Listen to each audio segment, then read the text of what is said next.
G'day, history buffs!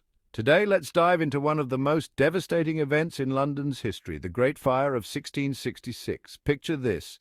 It's early Sunday morning, September 2nd, 1666. Thomas Farriner's bakery on Pudding Lane catches fire. Within hours, flames spread rapidly, fueled by wooden homes and strong winds. Now, London was no stranger to fires, but this one was different. Why, you ask? Well, the summer of 1666 was unusually dry, turning the city into a tinderbox. Plus, the medieval city's narrow streets and timber buildings made it a perfect storm for disaster.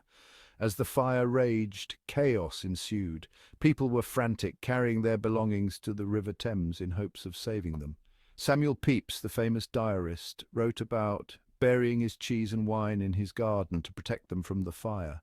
By Monday, the fire had become unstoppable. It consumed 87 churches, including the iconic St. Paul's Cathedral. Over 13,000 homes were destroyed, leaving thousands homeless. The fire even threatened the Tower of London. But here's where it gets interesting.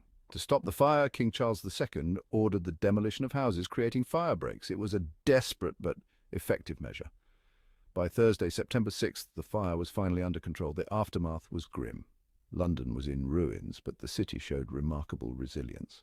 The fire led to major changes in building regulations, favouring brick and stone over wood. Sir Christopher Wren was tasked with redesigning much of the city, including the new St. Paul's Cathedral, which still stands today. The Great Fire of London was a turning point. It reshaped the city and left an indelible mark on history. So, next time you stroll through London's streets, remember, beneath the modern hustle lies a city reborn from the ashes. Thanks for watching. If you enjoyed this deep dive into history, make sure to like, subscribe, and hit that bell icon for more fascinating stories. Until next time, take care.